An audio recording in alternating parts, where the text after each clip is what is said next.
hello. Happy weekend. Hey you. How are we all doing?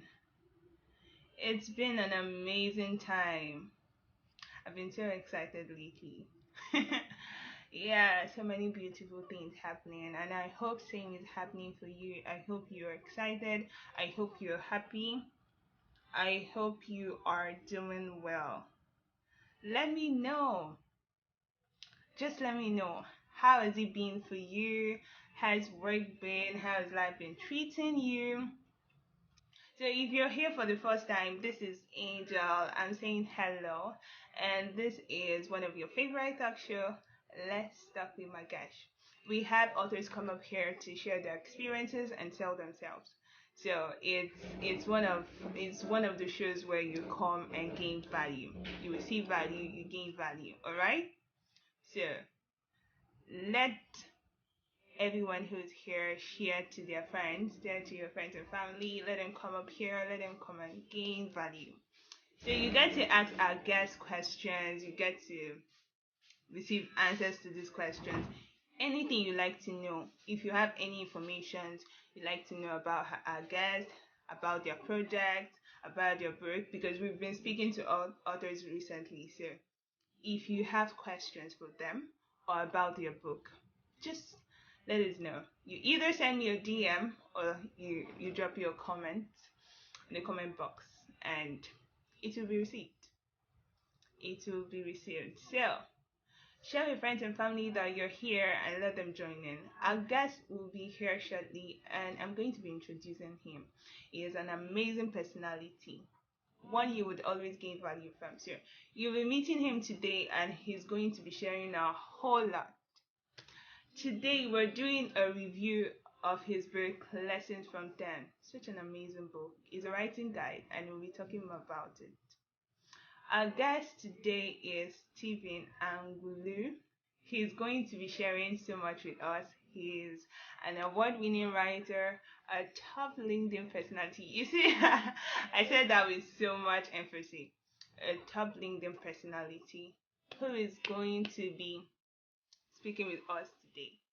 Yeah, he gives writing solutions to individuals, organizations, brands, name it. Anything about writing, you're going to like you need to know this man. He's somebody you should check out for. You should look out for whenever you're speaking writing, alright? So it's going to be coming up shortly. Shortly, we're going to be having him.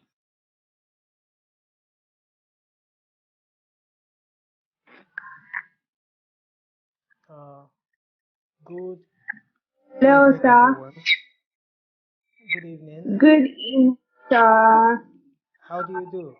Good evening, my Jack. I'm doing well, sir. I'm doing well, sir. I'm so Good to excited you're see here you. finally. Good to see you again. Good to Uh, see you. see, see. Yeah. How's work been? How's everything? You? Work's been fine. Work's been fine. We thank God. Thank you very much for this opportunity. Sorry, I'm late. I think it wasn't my intention to keep you waiting. So for everyone listening, my Jack is doing a good job. Okay, it's totally not her fault that we're starting late today. It's on me. All right. I had to attend to other duties of state. Okay. So but it's good we're here. I don't know if you can hear me. I can hear you sound out clear. Okay, excellent, excellent. So, where do we begin? Yeah, I already did an introduction about you. I already spoke about you a little, but yeah, we want you to tell us more. Tell us more about you. Who are Okay, you personally? Yeah. okay. First, my name is Stephen Angbulu. I happen to express myself best through writing and through speaking. Uh, that's Mm. to say that I'm an author, a writer, and then I'm also a TEDx speaker. And I do everything from teach people about writing, reading habits, and then learning. Those are the scope of my the expertise I've built over the years, although not expertise in terms of formal education now, this is in terms of self-education. This is what I built myself on, and then I'm able to express that value to a whole lot of people this time around. I think that that'll be it about me. Amazing. That's something beautiful. That is something I respect a lot. I've been able to also learn a lot from you, and it's been beautiful. It helps me do what I do. So It's a yeah, pleasure. my guess is It's a pleasure. well. Yeah, it's part of what I've been able to learn from you. So we'll be talking about lessons from time today. We'll be doing a review about the book. It's a writing guide, and it's an amazing book. It's a book anyone who is going into the writing field, who wants to do writing, Mm. anyone who wants to do writing should have that. I want you to tell us what inspired the book. I want to Okay. know what inspired. Okay. First off, lessons from 10 was an idea I've always had in mind. Mm, But then it became a lot more necessary when I found out that I was having lots and lots of DMs from perspective from people who are starting out with their writing, and then they go telling me that please, hey Steve, help me out. I'm trying to learn how to write better. I want to be able to write like you. They've seen my content online. They've seen what I do. They've followed my posts on LinkedIn, Facebook, and other internet, other social media handles that I operate. And so they come to my inbox asking me, okay, what do I need to do? Please give me a few steps, da da da da da. And now, when you begin to do that, it can be okay. It's manageable, right? But when you have a few tens of DMs like that, it's manageable. But what do you do when they're in their hundreds, right? What do you do when they start to get into their thousands, right? There has to be a system to cover for that. So that yeah. was where the idea of lessons from 10, that wasn't its origin, but that was when it became necessary for me to put something like that together. And putting Mm, something like that together was doing the work once and for all, so that as many other people can benefit, which is why I made it even free in the first place. So that I didn't put a price tag to it, so that as many people who are coming into the writing field who want me to, in one way or the other, be their guide, they can quickly go through that manuscript. I mean, that book, that manual, they can get as much lessons. I even heard of someone who, a few months after downloading the guide, she read it. A few months later, after reading, following the guide, she became a seven-figure writer. That was the way she put it. wow. She started earning seven figures from the lessons she was learning from lessons from 10, right? See what I did there? Maybe I should go into raps. So so from the lessons she learned from there, and she was able to do seven figures, and she's doing quite well. She's doing quite well. That's that's great. Yeah. I would like anyone who is going into writing to get that book. I tell people it's really amazing. It's a book that would guide you if you need a step to step guide for your writing skills to the job. Just do it. Get the book. It's free. You can check it out on the Marget online store. Get the book free and work with it. Sarah, you have a new book, and I'd like you to tell us a bit about it. A bit Okay. about the ultimate writing guide. I know it's still on pre-order stage, but I would like anyone who is listening to go get the book. Go Okay. pre-order the book. Yep. Yeah. Um, Tell us. sorry. No, the thing with the free reading, the reading guide again, is a similar thing that happened to the to the with the writing guide. Um, Mm, it was born out of necessity. Again, the writing guide was born out of necessity, and then the reading guide became necessary when I was also getting DMs from people who want to up their reading game. And I found out that most of these people were from my community. And okay, I don't know, lost me there. Okay, most of them were from my community, and I assumed that people from my reading club should be able to read books without a struggle, right? They should be able to reading should be second nature to them. But as I found out, that wasn't the case. I was getting DMs from people who telling me, please, I'm struggling to read, I'm this, I'm that. Could you help me, put me through in this area? I'm getting too busy. I don't have time to read. What books do I even read in the first place? How do I even stay consistent with my reading? So I noticed that this was a problem since it was beginning. It was recurrent. I said, okay, fine. I'm Mm. going to, of course, in the typical way of creating systems, I'm going to do the work once that will serve every other person that comes later.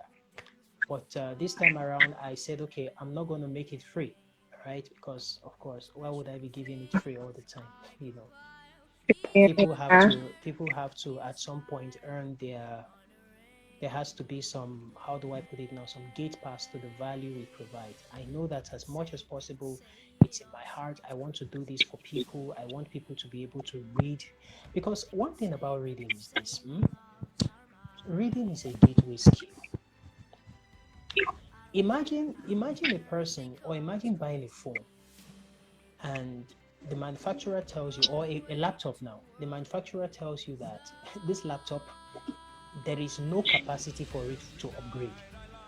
There is no capacity. Mm. If you buy it in 2020 or 2021, in 2025, the same capabilities it had, the same RAM, the same memory space, the same capacity, the same, how do I put it, the antivirus now, right? The same model of antivirus it had is the same it will have in the next 5 years. Now, mind you, in the next 5 years, there will be more sophisticated viruses, right? Meaning that the antivirus on your system would not be able to compete with the viruses in 2025 or 2026, right? So imagine you going to the market and buying that kind of system. I don't think anybody, any right thinking person will take that offer, right? Seeing that the system has no capacity, has no allowances for upgrade. Now, this is what happens to people when they do not read books. Now, I'm saying this because reading is not the only way people learn, but reading is one of the most, it's the primary way people get information. Information can leave you from a, somebody of higher influence, someone of higher understanding, somebody of higher knowledge, to somebody of lower knowledge. Okay? For instance, a Dangote or maybe a Jeff Bezos will not do a millionaire masterclass for you. They can't do that. They are billionaires, right? There's absolutely no way. You won't find a YouTube video of them saying, of Dangote say, hey guys, my name is Dangote. Do click in the channel below if you want more content from this channel. Follow me. Da da da da da. No, they write books. They write Mm. books and they forget about it, right? And if you say that you're not a book person, well, that's so bad because the value they have put in that book, the years of experience they have put in that book, you won't be able to get it. Okay. So True. reading is a gateway skill. It opens you up to other skills and other habits that you didn't even know exist. That's why reading is so important. So back to the question, the ultimate reading guide is also an offshoot of necessity. I also wanted it to be that people are able to read books flawlessly, not flawlessly now, in terms of they're able to get the best out of the books they read. They're able to choose the right books, follow through on the reading them, and even help them ease them of the guilt of not finishing some books. You know, I broke a lot of myths in that book where people have the idea that I have to finish a book once I start. It's not necessarily so, okay? You don't even have to read a book from page 1 to page 200 to say that I have read the book. Every book Mm. has chapters, and those chapters speak to different seasons of your life. Okay, so one of the ways you can do that is to flip through the chapters, look for the one that resonates with you. I know that, of course, there's a progression from the first chapter to the last, but your things lies in Yeah. here. You're going for just in time knowledge. Sometimes the Mm. necessity of what you want it would not allow you to settle down to read a 400-page book like that. No, you're going for what you want at the moment You pick it up and run with it. Okay, so True. those are one of the things I discussed in my book. Wow, I really agree with that part where you said it's not necessary that you read a whole book before you're able to gain value. Because I read books, Absolutely. I try as much as possible to read books. I know it's not easy. Yeah. It's not easy, but then you have to read. To grow, you have to read. So I try to read, and then sometimes I end up not finishing a book. But what I do is that I make sure I gain value, and that with anything I gain, I work on it. I do not just throw it away. I write it down and Absolutely. make sure that yeah, it's beautiful. I need more Absolutely. people to get. And I don't know if we can have it on the online store for more people to get it. Well, I don't know. For now, for now, the principal channel for getting it is the landing page. I mean, the sales page on my website. At best, I Okay. can share the link. Yes, I can share the link. That gives people. I didn't want to just put the book there and say, hey, you know what, this is my new book, buy it. No, the sales page is Mm, there on my website for certain reasons. The my designer optimized it in such a way that they won't, because this is pre-order now, right? You don't want to. You're yes. dealing with people's money here, and there has to be some process. There has to be some sequence. So um, as much as possible, we tried to limit it to a site that has something that we are sure that we know that you do. I know that you do. Your site has sales and all of that. But then there's a way my designer did it and said, okay, look, we have to host it here, and this is the principal channel. They should be able to get it. After pre-order, we can put it elsewhere. When the book is finally out for the normal price, we can put it other places. People can get it. I think that's the arrangement we made. No problem. That's absolutely fine. And then I also like to ask you a question about your community. You know, it's one thing to have a community, and then it's one thing to have people following your work. All right. And I know people are following your work. How are you able to lead these people to follow through your path? Because it's not easy being a leader. And then this is a big community we're talking about. This is a whole lot of people, young ones. How are you able to guide them through with your solutions and everything? I, to your question, I would say that the first prerequisite for leadership is empathy. Mm, It's empathy. mm, It's empathy that births vision, right? Um, why I didn't put vision in the first place is because what's vision? You can have your vision for the people or for those you are leading, and that's okay, right? But if you have your vision and you impose it on them, you mm, may serve them well, but you'll be doing the right thing. But I mean, you'll be doing good things, but not the right thing. Yeah, you'll be doing good things, but you may not be necessarily doing the right thing. It's like serving.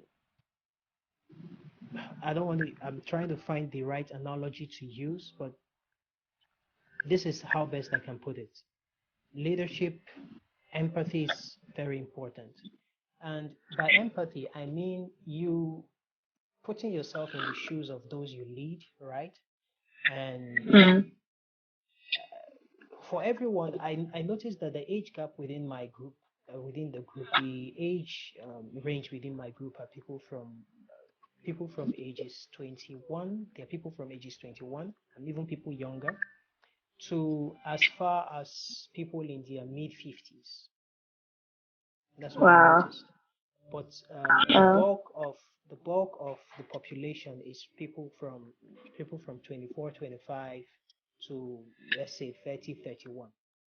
And mm, now this is a path I have been through, and I'm able to document my story, and I'm able to preempt, okay, this is what, because none of our challenges are unique, right? If I pass through a mm, challenge, there is every tendency that many other people passed through it. Okay, there's nothing new under the sun. All right. So passing through these years of my life, I've been able to document my process in my journals, And I can tell that for this season of my life, this is what I passed through. It is likely that someone else is going to pass through this. Someone else is already passing through this. The recent post I've been doing in my community, Reader Circle Book Club, has been targeted on character.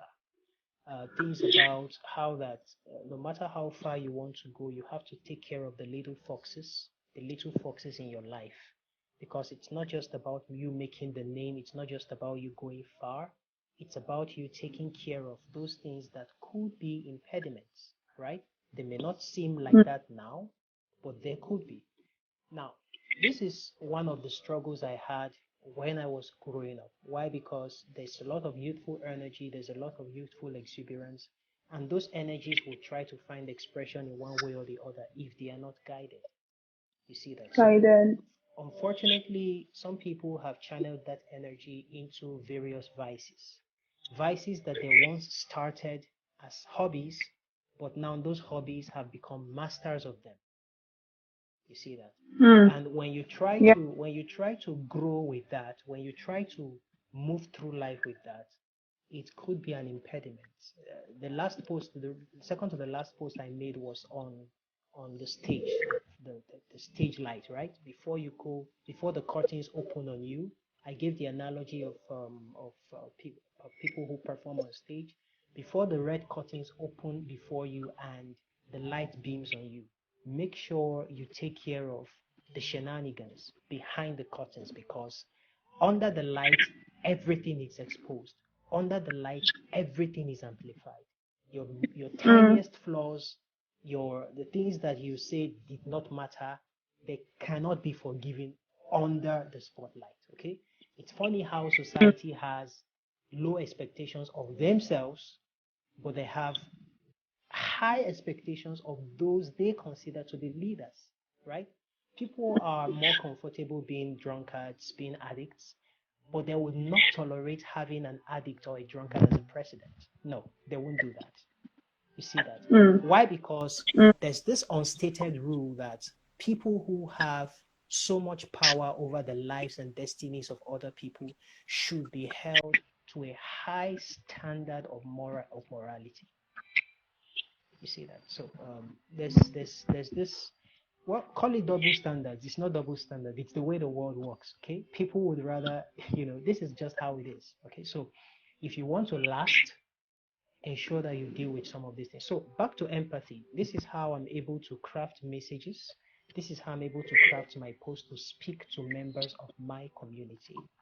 Okay, Hmm. empathy is there. I'm able to see that this is what they're going through. This is what they're likely going through by part time, and then I shared content in that direction. And I see that good for me and good for them. It resonates with a whole lot of Thanks. Yeah. Resonate with me too. them. Yes, I see them, and yes, I'm like, it happens. It happens. Like I could relate with every one of them. Thank you so much, sir. You're welcome. Thank you so much. If anyone who is watching, if you have questions, please drop them in the comment section. This is one opportunity you have now to get all your writing answers. If you have any question that regard to writing, do not feel scared, do not feel shy. Just ask your question and you get they, answers to them. they can also put But it in the comments if that's more comfortable for them. They can also put it in the comments, and then I would get to answer the questions as they come. yeah. Yes, so I think I still have more questions. Okay. So can you tell us how long you've been writing? Like, how has the writing journey been for you since you started writing? I started writing since I was a kid. That as far as I remember, that was age 7, 8, thereabout. Mm, I started drawing. I was writing storybooks, my school exercise books. When you begin the term, there's this. My school is a military school. Was a military school. My primary school now, Air Force Primary okay. School then in Kano. So they have this. they had these notebooks, customized notebooks for the school. So every term, parents are expected to buy a particular bunch of notebooks for for their children.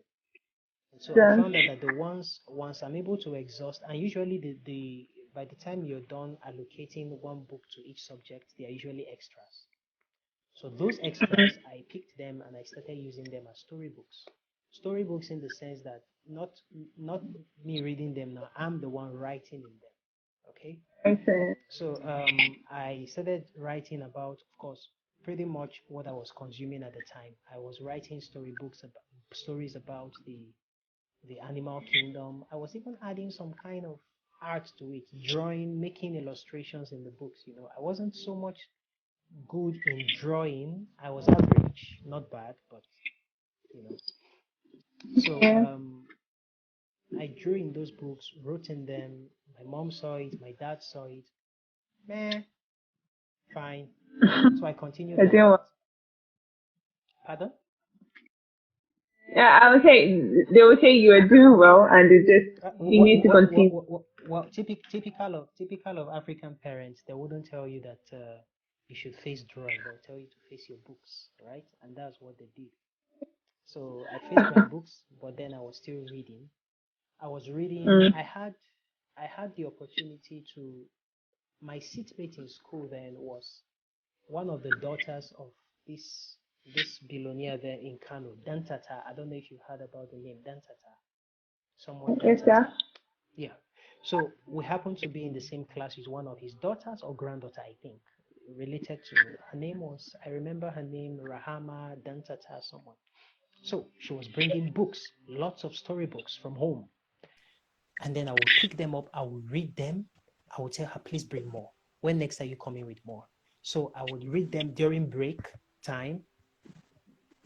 When it's time for break, at least we have to go out and play, eat and all that. But I usually stay back in class to read those books because that's usually the only time the time window I have. So I read those books. I read books, Gulliver's Travels. I read lots of storybooks that I cannot even remember at the moment, but they shaped my writing.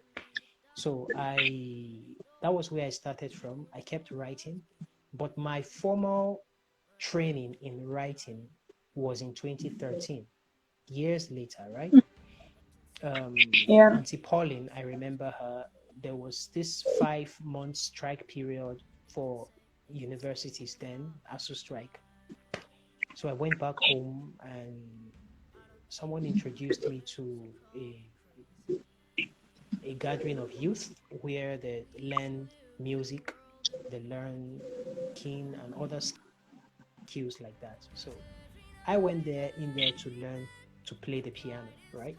But as it turns out, when I got there, I saw the lineup of classes that they had, and creative writing happened to be one of them. I just dumped the piano ambition and I went straight for creative writing by instinct. I didn't know how I did that. So Yeah. I joined the class and I started my training from there. She was training us, teaching us about writing and all that. And here we are. Wow. What a journey. Yep. It's been a beautiful journey. It's been a beautiful journey. I spoke more about this in the book, in the free book Lessons from 10. It's there for anyone who wants to see it. It's there. I gave account of this. I stated it very clearly. This is my journey and all that. It's a beautiful story. You can benefit from it. Thank you so much, Sha. Thank you so much. You're I welcome. think we're out of time. But then I would like you to speak to our prospective writers, tell them, like just give them a word of advice, a word of encouragement, because then it's a journey. Like the process is not all that rosy, but then we'll take it step by step with motivation, support, and all that. We hope. Yeah. Absolutely. Absolutely. You see, writing is, I wouldn't say writing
Absolutely. There are people who will, in a bid to encourage you, they would write all sort of stuff that will tell you that, okay, this is what you should improve. This is where you should do that. Da da da da da.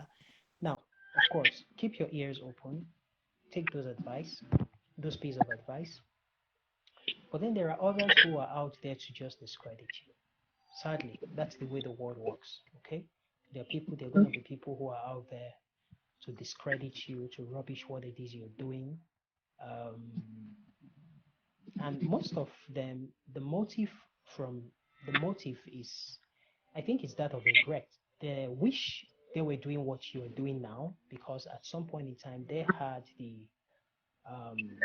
time, they had the opportunity to take chances, to take on what you are doing now. It's like seeing what they couldn't do and you are doing it now. But instead of lending you support, they just go down the rabbit hole of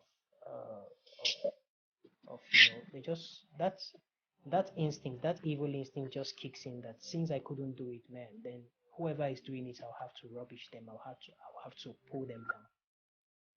Which So is you have really to, bad. yeah. So you have to learn to deal with that. You have to learn to be copied. Yeah. You shouldn't cry wolf anytime you are being copied. Of course, if you should fight for your work, fight for your intellectual property, but it's going to happen. The better you get in writing, the more likelihood that you're going to be copied. So deal with it. I've seen my articles in other websites with absolutely acknowledgement, no acknowledgement at all. And it's sad. But then I look at it and I say, okay, there's more where that came from. We will. That's it. Thank you so much. So I would like you to tell us your handles on all social media platforms. So we have people connect with you on different levels. They send you DM, they ask you questions, buy your books and all that. Okay. Yeah. So Okay, I'm on Instagram here. Pardon? okay. So I was saying you should share Instagram, LinkedIn, Facebook, and all that. Oh, okay, okay. On I bear the same name on all social media handles. Okay. On Instagram here, you will see it as Stephen Angbulu. Stephen, that's the Yeah. PH, then Angbulu. On LinkedIn, the same thing, Stephen Angbulu. On Facebook, Stephen Angbulu. And on Twitter, where I recently got verified, it's the same Um, Stephen Angbulu. Yeah, yeah. Thank you. So it's still I'm the so same happy. name. Thank you. Thank you very much. So it's still the same Oh. name. And if you check out my website to stephenangbulu.com, it's still the same name. So you may not have a problem locating me on any of the social media handles if you type in my names correctly. I'm not on TikTok. I'm not on what's this one called? Is it Snapchat? Snapchat. Yes.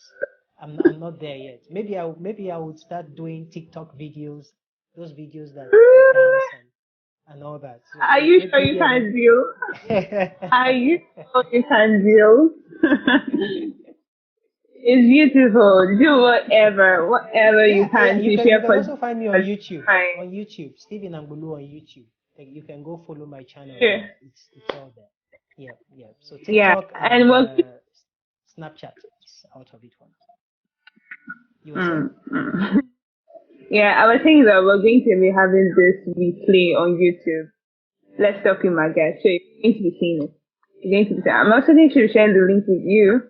Yeah. Okay, that's fine. So you all can go reward so much value I've been shared. Even me, I'm blown away. I'm blown away. I'm still going to to watch it, write down some things and do some of the work. Yeah. So thank you so much for coming You're up here. welcome. We'd like to have You're you welcome. again. Hope that we have Anytime. you again. Thank you so Anytime. much for Anytime. here. Anytime. All right. Ah, Thank you. enjoy the rest of the day. And you too. Bye. Thank you. Bye. Bye.